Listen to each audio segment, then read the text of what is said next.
Hi, Sally and Joelle.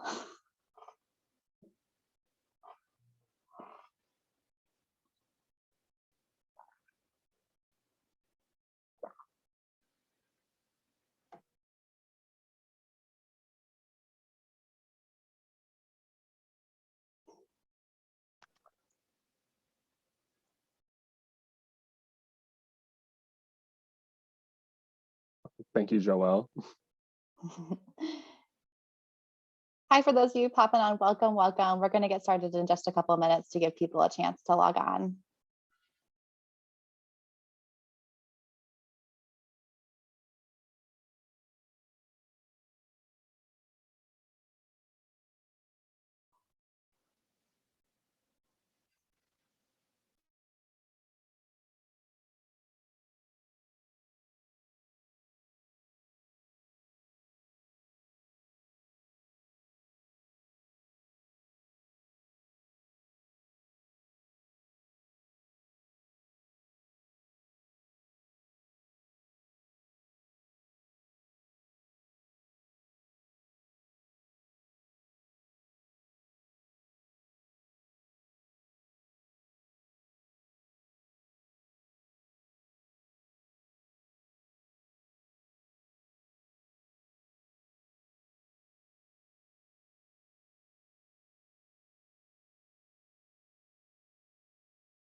Welcome, everyone. We're going to wait until around 2:05 so people have time to log on. So just some context for those of you who are hanging out. We'll get started in just a minute.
Okay, we're right at 2:05, so I think we should go ahead and kick it off. Welcome. Thank you so much for logging on today. We are so excited to be here for a couple of reasons. We are here first to congratulate our senior graduating class. We are so excited to be here at this moment that a lot of students have worked so hard to get to. We know it's a really exciting time. People are really excited about their next steps. And as career coaches, we work with a lot of graduating seniors. So we know that that can come with some stress. So we thought it would be a really good opportunity to hop on and answer some questions live for students that they have around all sorts of things. We figure we'll probably talk a little bit about job searching, people who are looking for those next steps, maybe a little bit about grad school. We know we probably have some students who are already set on their next steps, but they're thinking about entering the workforce or thinking about maybe things like remote work or entering the workforce during COVID. So we really wanted to spend some time with our graduating seniors answering those questions, as well as talking to some of our students broadly, no matter where you come from. So if you're not a graduating student, we're also happy to answer questions about internships or whatever is top of mind for you today. So we are excited to be here to be able to answer whatever questions that you have. We think of this as kind of a casual, ask us anything. My name is Chelsea Moore. I'm from the University Career Center. I'm a career coach there, so I work directly with students. And the UCC is the central office on campus that works across all different academic years and academic disciplines. I work with students from really every program, which is a lot of fun. And I'm joined here by a couple of colleagues who I'll let introduce themselves. I'll go ahead and jump in. Thank you, Chelsea. Thank you, Elena. My name is Maurice Traylor. I'm the Internship and Co-op Program Manager for the College of Engineering, and I represent the Engineering Career Resource Center. So very similar to my colleagues on our panel today, I do work with students in a career advising capacity. I also work to, in essence, manage the Internship and Co-op Program for the college as well. And looking forward to the discussion today, and hopefully we'll be able to provide you with some information that will benefit your career plans moving forward. Hi, everybody. My name is Elaine Aganessova. I am with Ross. I'm Associate Director of Career Coaching, and I've been at Ross for 8 years. And before then, I worked in the same place where Maurice is working now for a number of years, more on the employer side.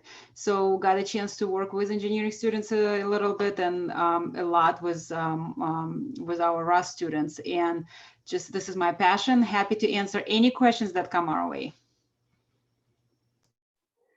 Yeah, so we are here for you. We expect that we're going to talk a little bit about job searching, strategy, how to optimize your job search, around transitioning into the workplace. But we're here for whatever direction that you want to take it. So please use the Q&A feature. We will keep an eye on that and answer questions that come through.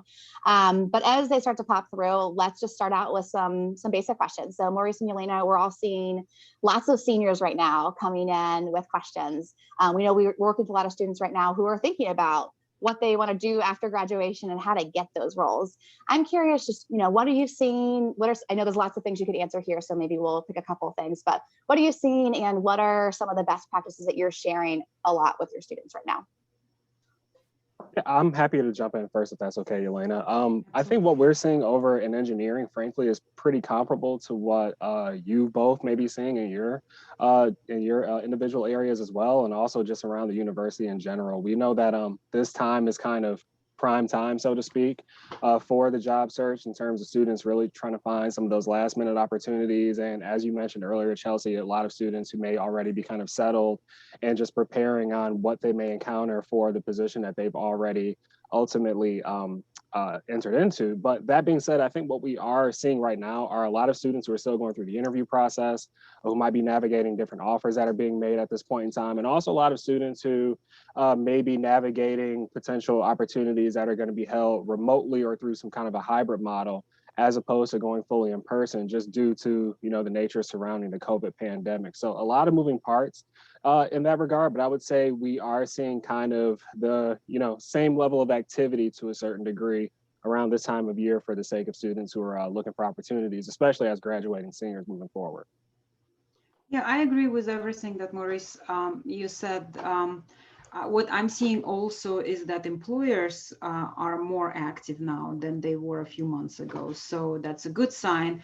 And, there are more jobs popping here and there. So I would say if there are graduating seniors on the call or who will be listening to this afterwards, you just need to make sure that you check the resources that are available for you on campus, and we'll talk about them more. But for us students, is we have our online recruiting system. There is a UCC has a kind of central hub which is called Handshake. Hopefully by now you all know how to navigate that. Maurice has the Ingenious Jobs. So every school that you belong to will have something, but UCC is the kind of central hub for a lot of opportunities. So I would just say, don't assume that there's nothing now, because you might feel that you're late in the game. There's actually more and more opening up, and in some functions more than in others. Companies practice just-in-time hiring. So just-in-time is the time of your graduation. So that's what we're, seeing some positive signs of, like maybe some companies had hiring on hold and they're really coming back and all of a sudden tell us that, like we have this job and we have that job, very diverse representation of kind of jobs that they're looking for. So I think it's a great sign. And for students, I completely agree with Maurice, a mix of everyone.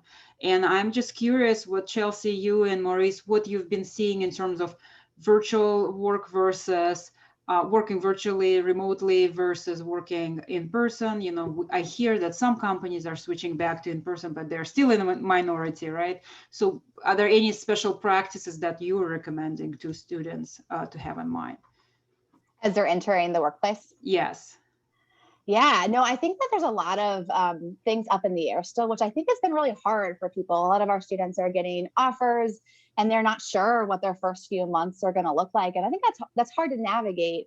But I do think we're also seeing employers make some calls. The first few months are going to be remote, just kind of helping people figure out logistics of living and things like that. But yeah, I think I talked a lot with students recently about entering a place that might be remote or hybrid. Or not, like maybe students who are maybe a little nervous about things and are being given offers in person. And we've had more of those conversations as well recently. I think there's a lot of things to be said there, but I think a couple core pieces. One, I think communication is a really important thing to think about from the beginning and really asking good questions. So for that student who is getting an offer in person and is worried about what that looks like if maybe they're not vaccinated yet and they're worried about it, having conversations about how to ask good questions about COVID safety practices, I think has been an important piece recently as some parts of the world are like starting to open up a little bit more. But then I also think for our students who are worried about more of a remote setting, we've been having a lot of conversations around how do you integrate yourself into a culture from your own desk or from sometimes your bed, if that's what you have, your space that you're working on. And I think a lot of companies are really trying to go out of their way to help that experience. But I think for most of our students, we're thinking about how do you meet people outside of your direct supervisory chain? Can you set up outside coffee chats if that's available? Can you engage in some of the virtual happy hours that are being set up, even if it feels like a little awkward? Are they good ways to start meeting people? Can you, volunteer for projects that are being offered that let you kind of widen your network? But I do think some companies are really trying to make that part of their practice as well, like kind of creating that as part of the culture. I don't know, what are you all seeing with that? I agree 100%. I think one of the two things that we're really trying to stress when we are having these discussions with our students, especially who are entering the workplace, and even just for the sake of argument, for those who might be going on an internship as opposed to a full-time opportunity, is that we absolutely stress the importance of communication, as you mentioned, Chelsea. Of course, trying to be open and having those discussions well before you ultimately get there on that first day to ensure you have everything that you need and you're on the same page with what the company is expecting of you, but also, frankly, the importance of flexibility. Like you mentioned, kind of hard to assume or predict what may happen, just given the nature of what's going on in different pockets, around the country and around the world, especially. Some places are opening up a little bit quicker and have more flexibility than others. So, we have conversations with students who have, accepted an offer for full time where they were expecting to go in person. Then, of course, it transitioned into a remote opportunity, or right now kind of vice versa, or a little bit of both. So I think one of the things with all that being said and kept in mind is that we're really trying to stress the importance of being open, maintaining that open line of communication, with your employer, with whoever it is that you're working with throughout the onboarding process, and most certainly by the time you get there, but also just being flexible and understanding that, things could change, whether it's the nature of your work expectations, a start date even, things of that nature. Yeah, and I think go ahead, Chelsea. I was just going to say, I think we should also name that those are really important skills long-term too. So the things that are really hard and challenging as new professionals, being adaptable, communicating needs, identifying when things aren't working and being able to talk through them they're hard, but they're really important ones to work on. So, you're given an opportunity here, whether or not we like it, to really kind of work on those skills. Yeah, and just to build a little bit on that is just, communication is the key with HR person, with your manager. Just the wrong thing will be if you're struggling as you started working, if you're struggling, you're feeling like isolated, to kind of keep processing it with yourself. Raise that to your manager. Say, is there any way I can also get involved maybe on this and this? A lot of times what I heard from students from last summer, now last summer was, I think, much worse than this summer will be. A lot of companies had no idea what they were doing too, as all of us, so we were all learning at the same time.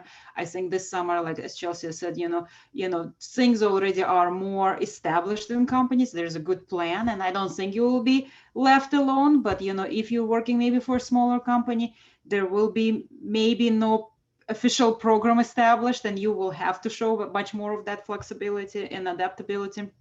Just raise your voice, and not in a of course aggressive way. Just be curious and just say, I'd love to be involved. Is there any opportunity to maybe find a mentor?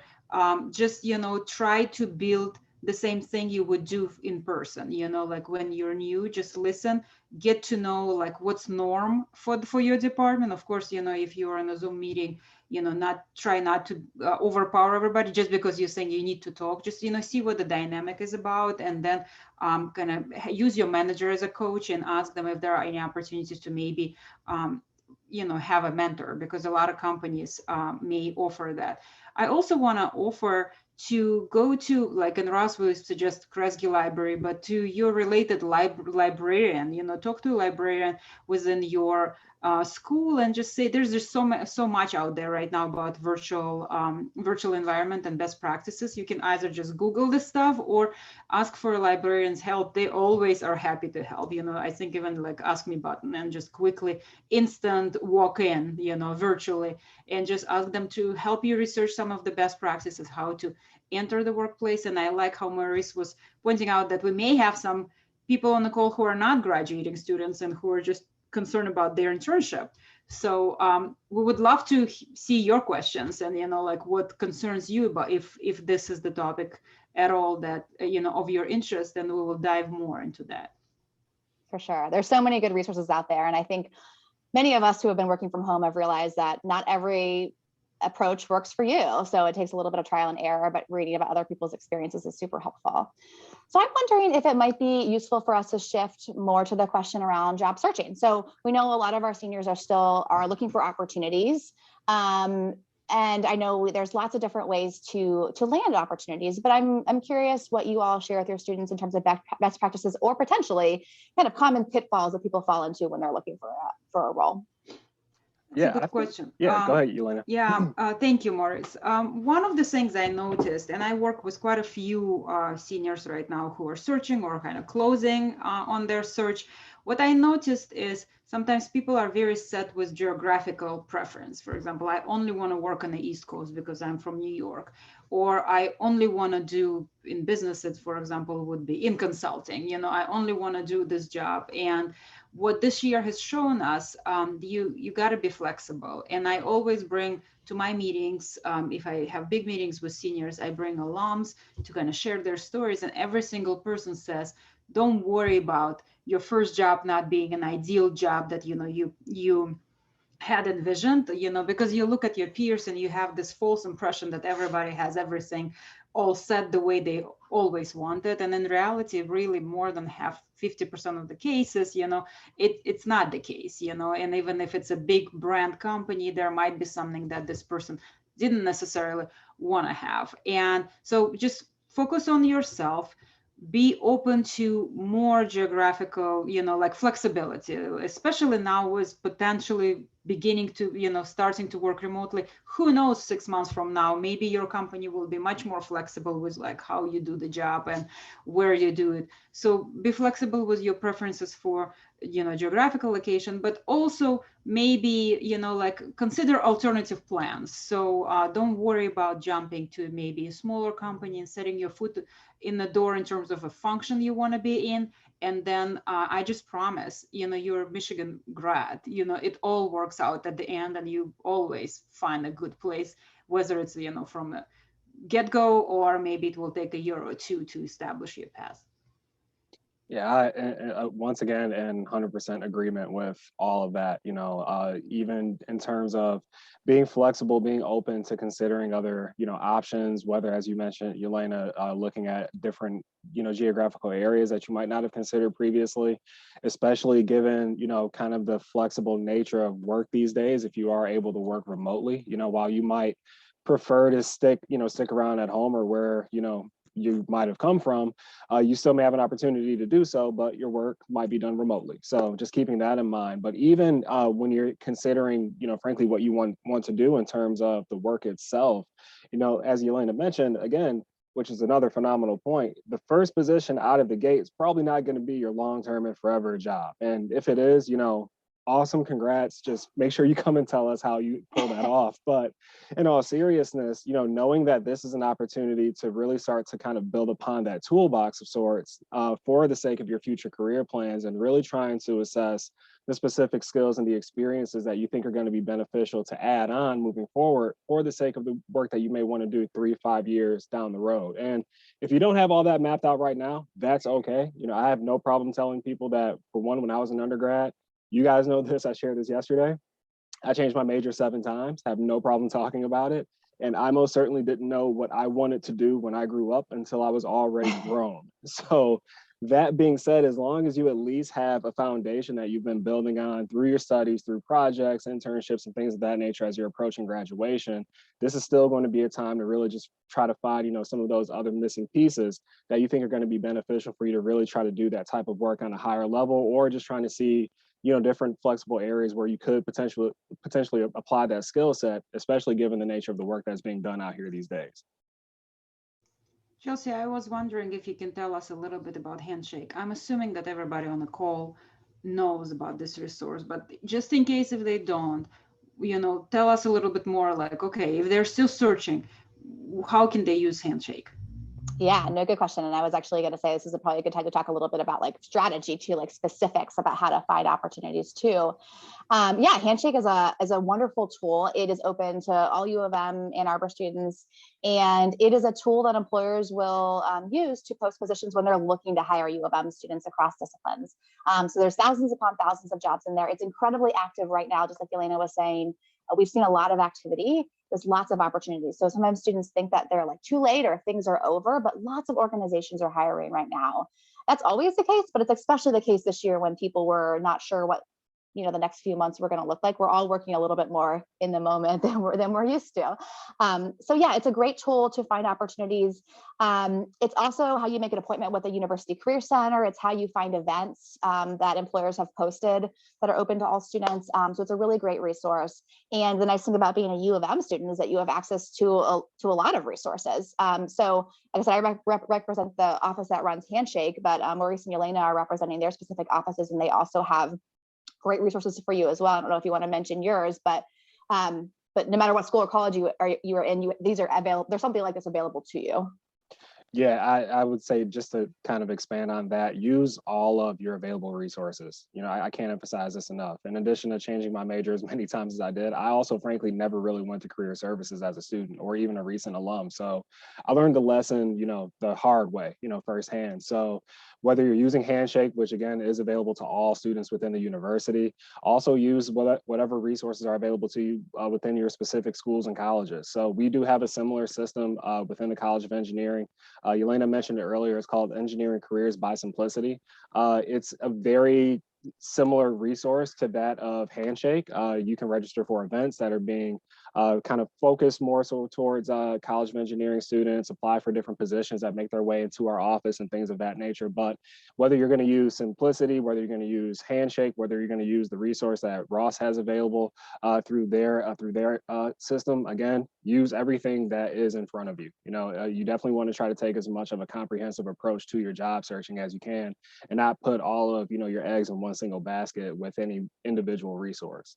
Yeah, and I think that's one thing to really think about too. Is one thing that I think of as like a common pitfall for students is not being strategic about how you're using your resources. And I'm sure you all have seen students who are spending time on kind of big general job boards like Indeed, who say, I feel like I've submitted hundreds and hundreds of applications and I haven't heard anything back.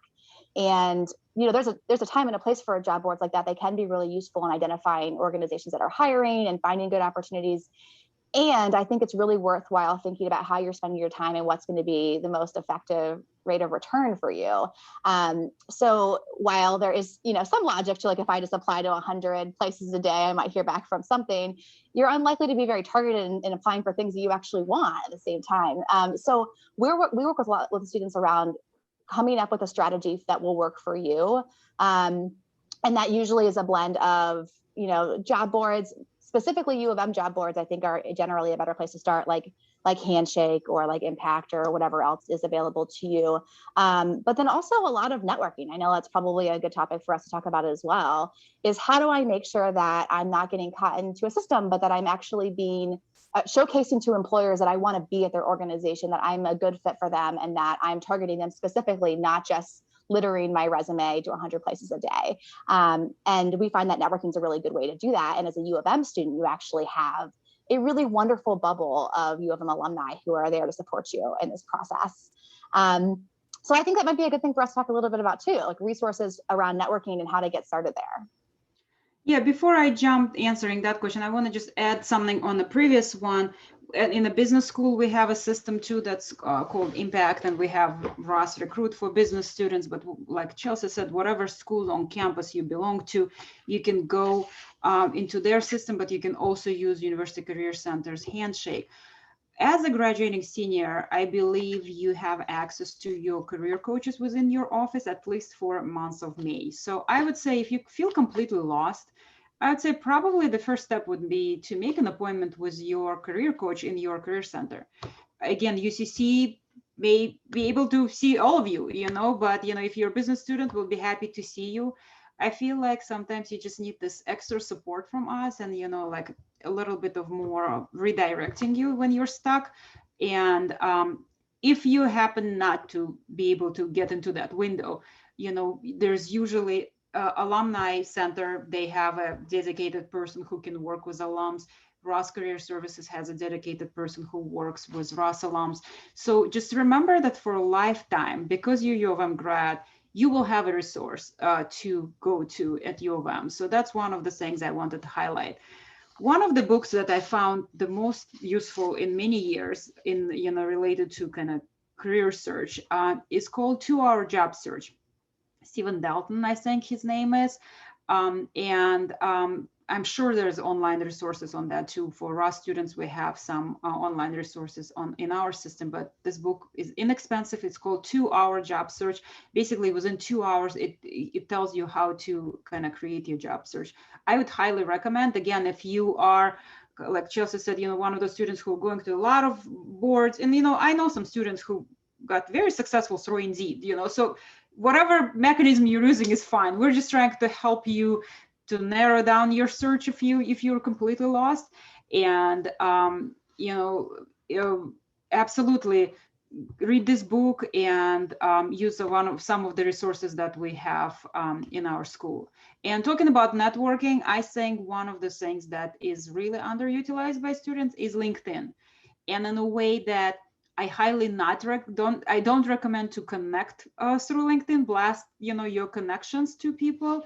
But Chelsea mentioned that there is an Alumni Network available to of U of M grads. And I'm just wondering if people are really realizing that they can search for jobs through LinkedIn, they can search through Alumni Network through LinkedIn, and pretty much just assume that if you're applying to a job, especially outside from on-campus recruiting, where jobs are available through Handshake or any other systems on campus.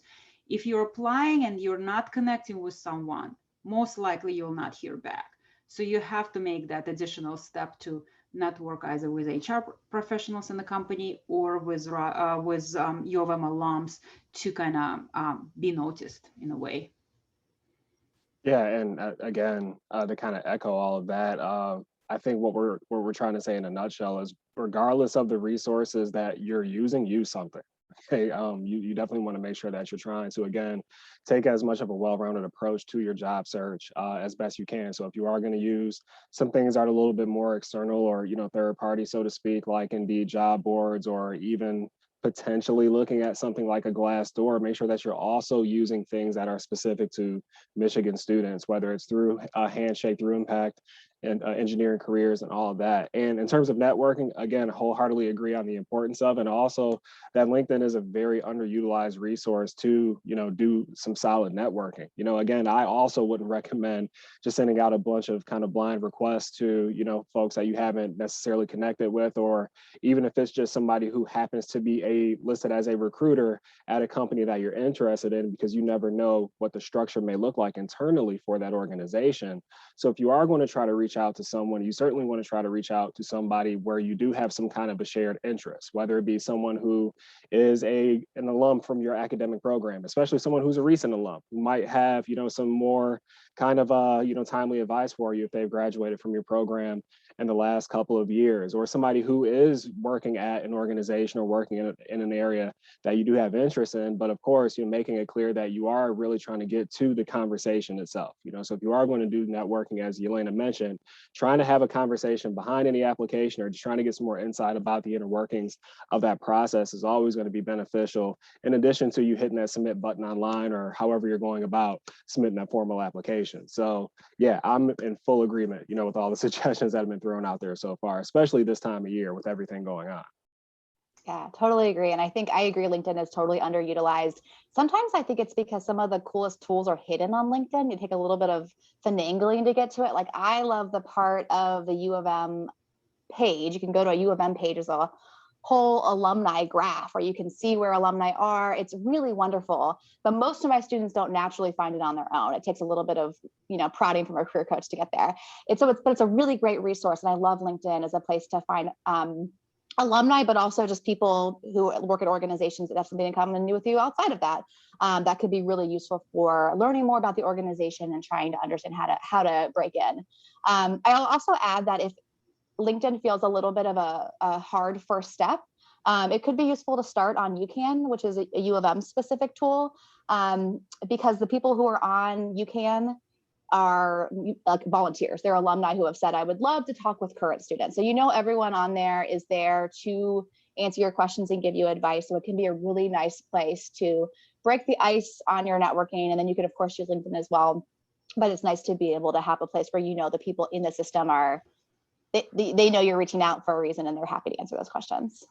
I wanted to ask people on the call to fire up some questions to us. We would love to know what is on your mind. And, we have some ideas what you'd like to hear about, but we would love to see your questions and start answering your questions. In the meantime, Chelsea, what else do you think is important for networking? Any other things that we didn't mention? Yeah.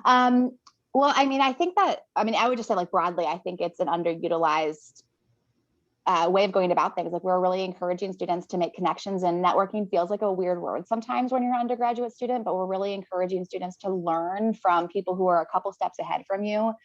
So I would just say really reframing your outlook on the networking side around making connections and having conversations. We usually talk about your best friend in a networking conversation is the informational interview, where you're asking good questions and trying to learn more about the organization, but also a good chance for you to share more about yourself to the organization. So it can be a mutually beneficial thing. Exactly. I agree about the power of informational interviews. And I want to say it doesn't get easier with years. I'm struggling with informational interviews myself and networking. I think sometimes it's a valid concern. I think the main point to remember is that you're really genuinely trying to find out information about that organization. You're not doing that call. You're not making that call in order to get a job. Because if you have that impression and that pressure, they will feel that pressure and on the other side, and they will not be helping you. You're really trying to understand if it's the right fit for you. Even if it's right now when you're graduating and you feel that, okay, the clock is ticking, I need a job, but give yourself some time. And if you're doing it, do it right, and don't rush with this process. And, I always say to students, people love talking about themselves. So research these people before you get on the call with them.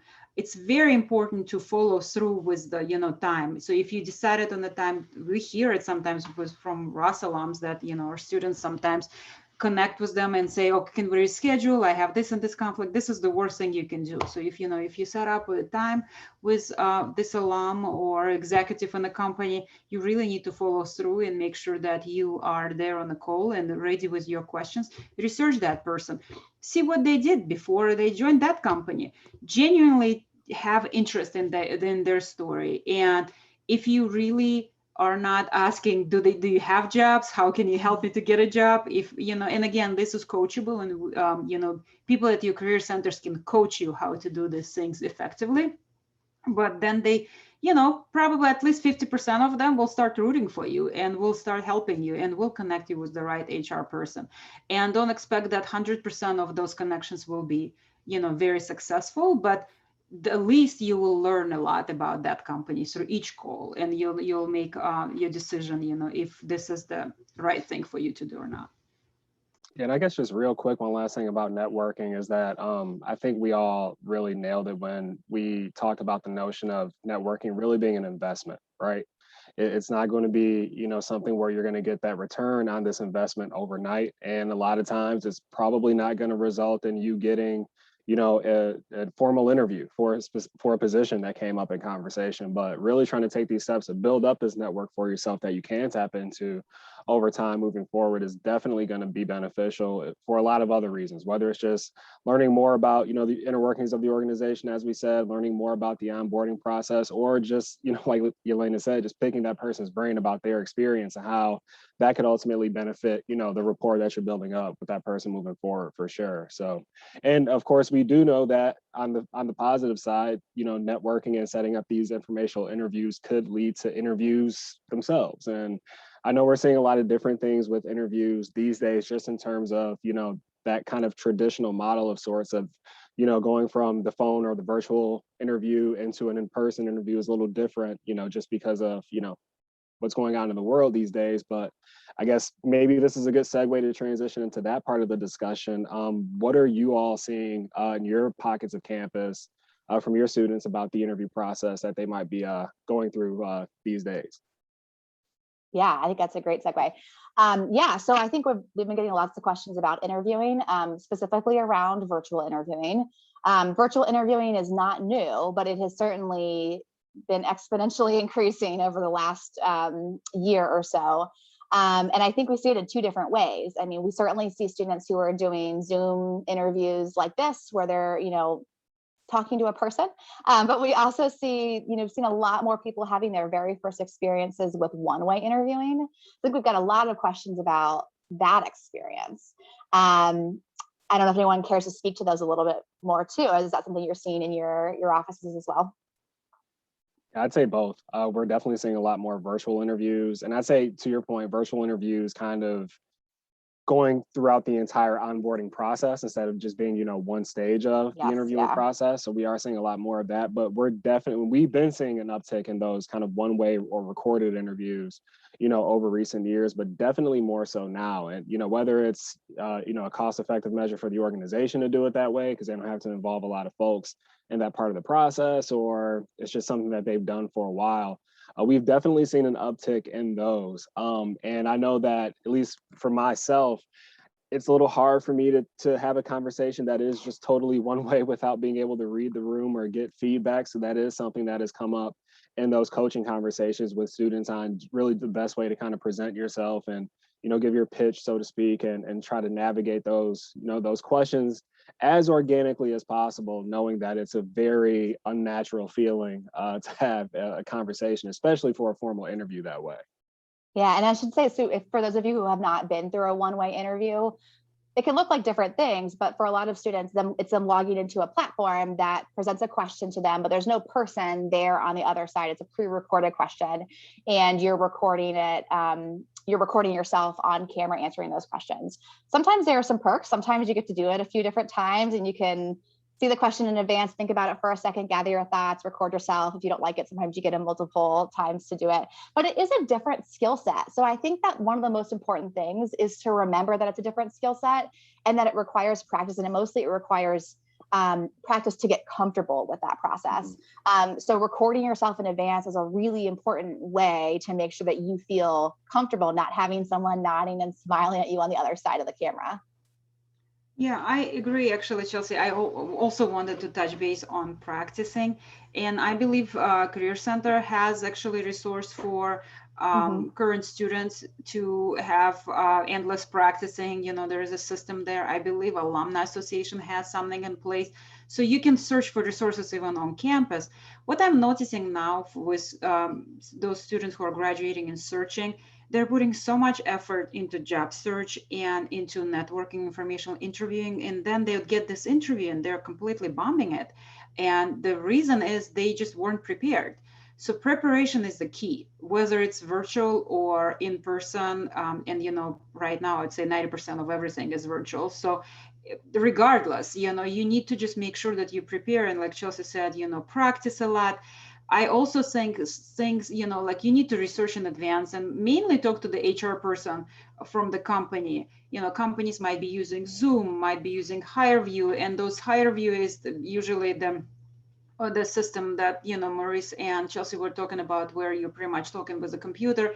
And sometimes what throws students off is like, sometimes you're given 30 seconds, sometimes you're given 2 minutes. So it's really something that you gotta get familiar with and practice in advance. So ask what systems they're using, and practice regular behavioral interviewing, you know. And in terms of being virtual, you got to make sure that your Wi-Fi is reliable. Do your best. I know sometimes some of you are in a situation where you do have a lot of siblings in the, you know, house right now. You are not able to just be in a quiet room. You know, there is I'm pretty sure you still have access to some rooms on campus. You know, just see what's available on campus, but do your best to find a quiet environment and just prepare in advance. You know, think about your background. The more it's plain, the better it is for you. So some of the things that kind of best practice of virtual interviewing. Again, another thing to check with your school. We have a ton of resources right now for us students, and I'm pretty sure, you know, every school will have something on virtual interviewing. And I think this idea too of like trying to create the perfect environment stresses some of our students out. And one of the things that I like to think about is if I'm interviewing someone and I see someone roll well with a challenging situation, it just told me a lot about how they're going to handle challenging situations with me when they work with me. So I think one thing to think about too is, you know, you might be in an environment where there is a dog in the background or a sibling, or maybe you don't have the perfect background or you're worried about technology, and being able to communicate that in advance and say, I just want to let you know this might happen. I will do the best I can, but let me know if you don't hear me, shows a lot of confidence in the ability to kind of roll with things in a way that can make you a good employee too. So I think this adaptability skill is coming up over and over again for us. It's more and more important. So I just wanted to mention that part of it too is just making sure that you can roll with whatever happens. I was wondering if we can touch base on the resumes and Yeah. Overall, like, you know, what I'm seeing sometimes now, especially when they're seniors, they think, okay, I'm searching for a job. I need to think about networking. I need to think about interviewing, and things are not happening. And when I ask this, okay, let's go back to basics. And actually, sometimes basics is career exploration, the very beginning, you know, like really exploring using different tests, like what, you know, my careers might be good for me. You know, Strengths Finder is another good one.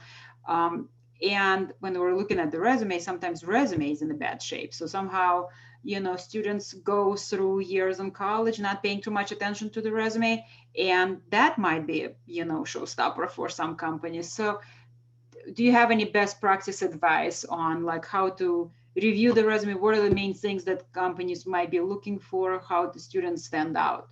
You know, right now the competition is big, you know, like a lot of people within and outside of university are going for the same job, much higher competition than last year. So what are the best practices?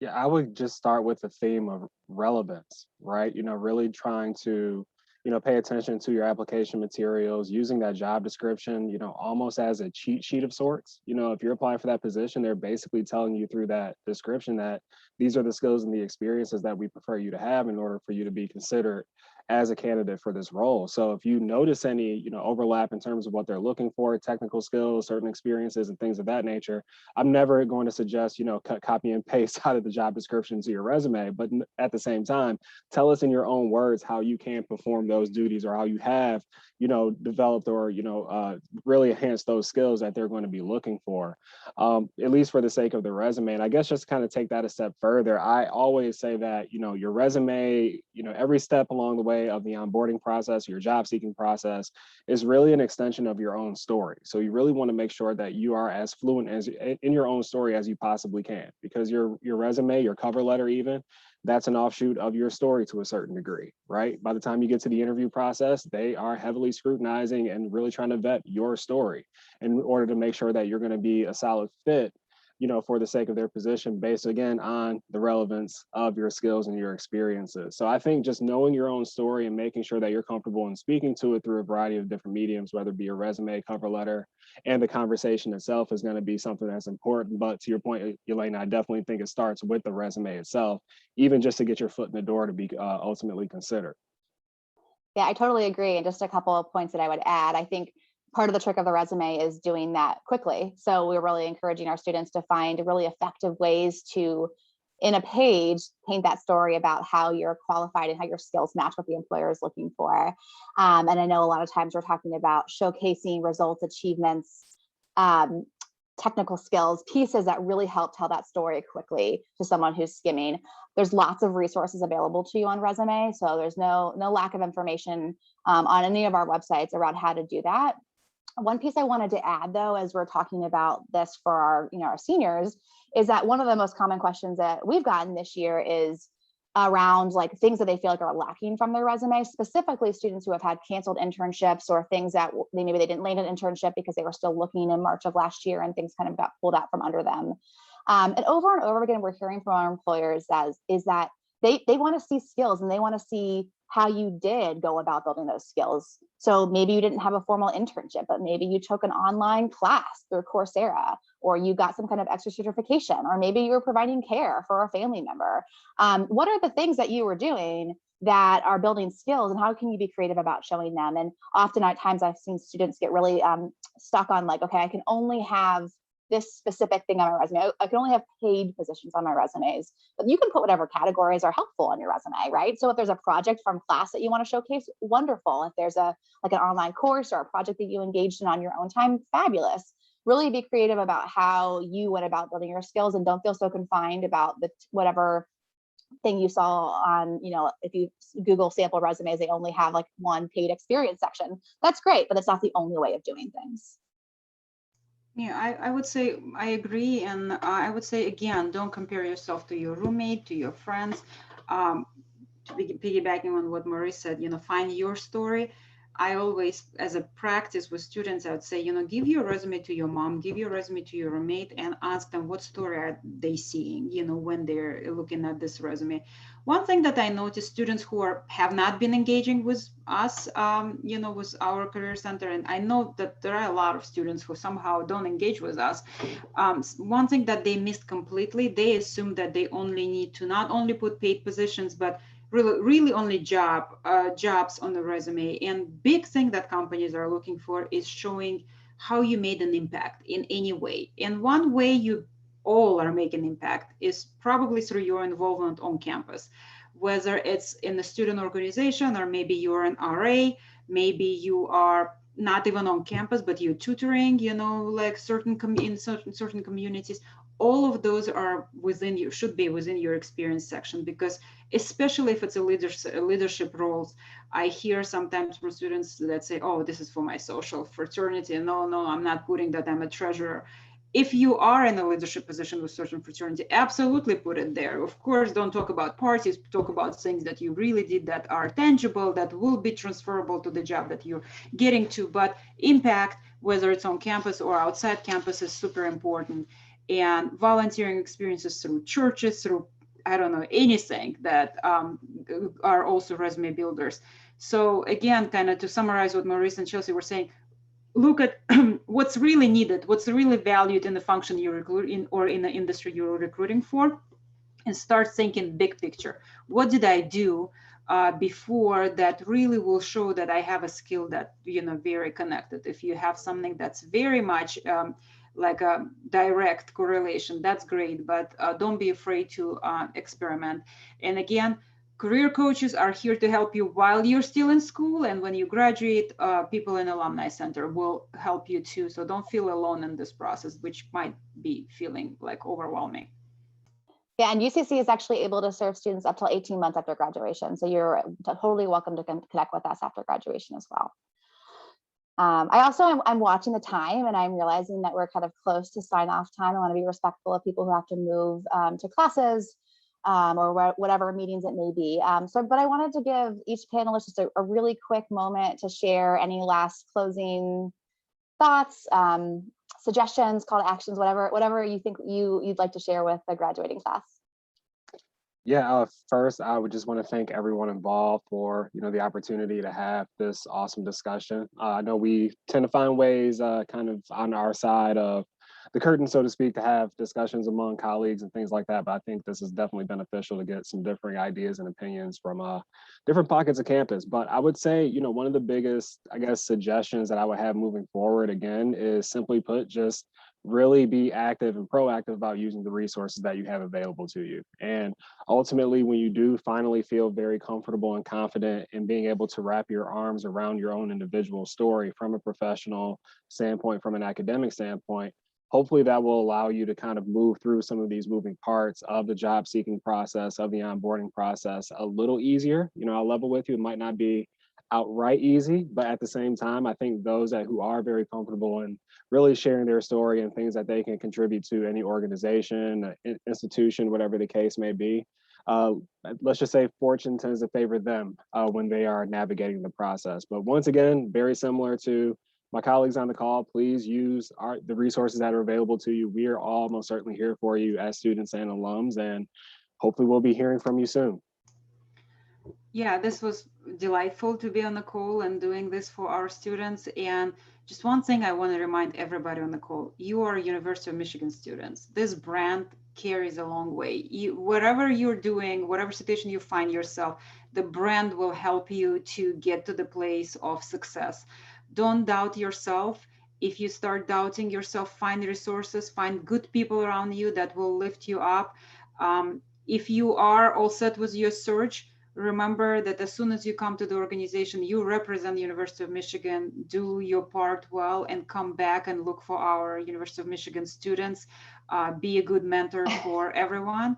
It's just, just don't forget your roots in terms of you can always rely on this brand, and it always works out for everybody. So don't feel, even if you feel overwhelmed, find resources, find this temporary solution, because in the long run, in a year from now, this will all feel like, really, like, why did I stress out so much about this? Totally agree. And the only thing I would really just add to that is I think there's a myth that when you graduate, you're supposed to feel like you have it all figured out, and that most of us didn't feel that way, and most of our students don't feel that way, and most of your peers don't feel that way. So it's totally okay if you feel like you have a lot of questions. So I think what we're all saying here is that there's a lot of support for you. So tap into it. If you're not sure what you want to do after graduation, awesome, let's chat about it. If you're struggling with a job search, totally normal. We can figure that out as well. So just a reminder, there's lots of people here to support you. So don't let the stress take away from the next couple of weeks of really enjoying your graduation. So with that, we'll just wrap up, and we just want to say a big congratulations to our graduating seniors. Remind you that we are rooting for you. We are here to support you, and we're so excited to see where you end up in the long run. We look forward, as Elena said, to having you back, recruiting our students, being good mentors, and we know you all will do that. So thank you so much. Congratulations, and go Blue. Thank you. Congrats, everybody.